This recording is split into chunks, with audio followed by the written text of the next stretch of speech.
All right, the zone diet is popular with CrossFitters. CrossFitters like zone and they like paleo. Some of them are moving to Mediterranean, but the zone, it makes it easy for some people to manage their food because it's weighted with blocks.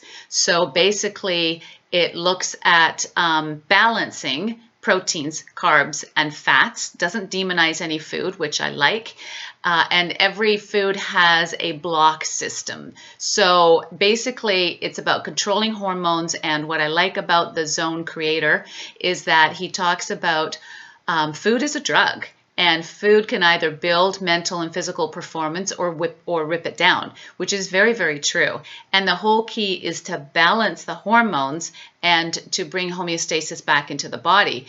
Because anything that you put into your body over time with the same recipe can create good or bad. So it really makes you focus on, but it also helps you with counting. Now, the protein or lean proteins, meat of all kinds, and dairy as well. And then the carbs are mostly low glycemic fruits and vegetables because they tend to think, Barry Sears tends to think that grains can create inflammation.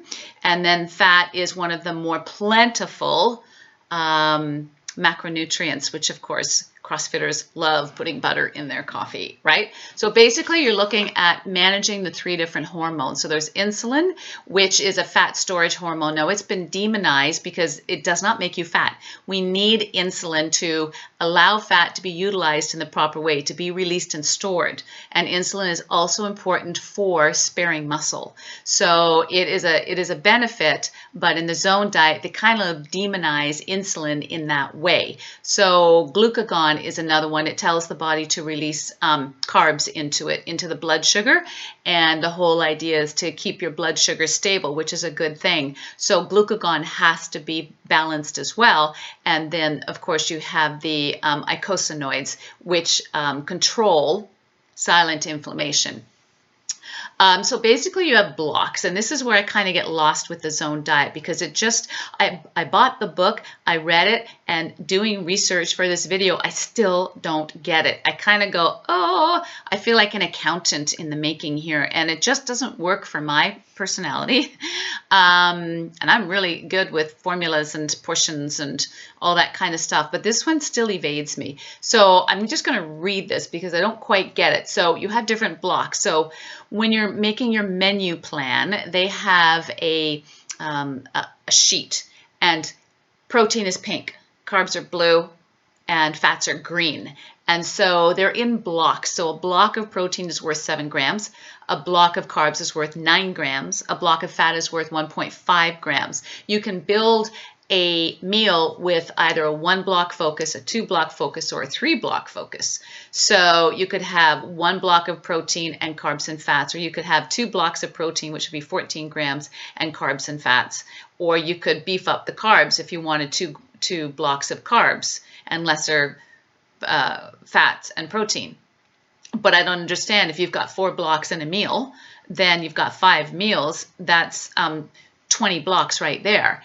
And this is where the math kind of eludes me, because when you look at the chart in the ebook, it shows how many blocks for the average size person. And so for a small woman like me, I would top out at 10 blocks. So if I were to add up the blocks the way I'm thinking, I'm already eating 20 blocks a day. So I guess a meal is not just 1 block or 2 blocks. It's 1 or 2 blocks of one of the macronutrients, and then the other ones are built in. I'm not sure how they're built in. If anybody can clarify that for me, please do. So the meals are either 1 block, 2 blocks, or 3 blocks. So the way I understand it is if you need a heartier breakfast, you're going to have a 3-block meal. You might want to shave down at nighttime, so you're going to have a 1-block meal. You might be training in the midday, so you might want to have a 3-block before. So you get to change it up, which I think is nice. It's just changing up your portions. It's changing up your macros. What I like about it is it's teaching people about macronutrients, quality macronutrients, proteins, carbs, and fats. That's cool.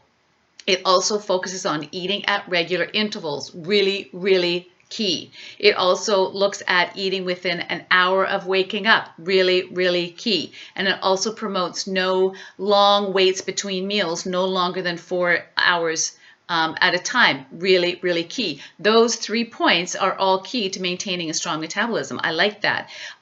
You do have to start with a scale because you have to figure out if you're doing a block of protein, a protein is 7 grams. So you've got to figure out what 7 grams of protein is.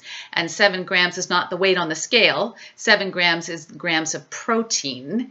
And so you have to figure out from there. So it gets a little bit heavy.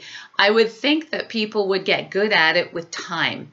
But to me, it seems too inflexible with too much counting and too much focus on. So I do like the idea you use a scale because they want you to understand, then move to eyeballing. That's really, really beneficial because you want everybody to learn to eyeball what a proper serving of carbs is, or fat, or protein, because we want food freedom here.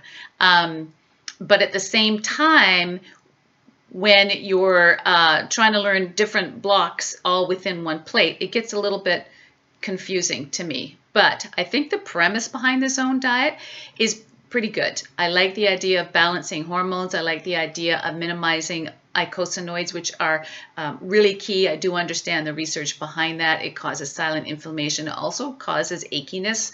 So if you're achy in your body, that's usually the nasty fats, the processed fats from commercial meats and from safflower, sunflower oils, which are a no-no. So there's certain benefits to understanding the philosophy behind the zone diet. I just get lost in the block aspect and the putting it all together number-wise. But it's got a thumbs up for me.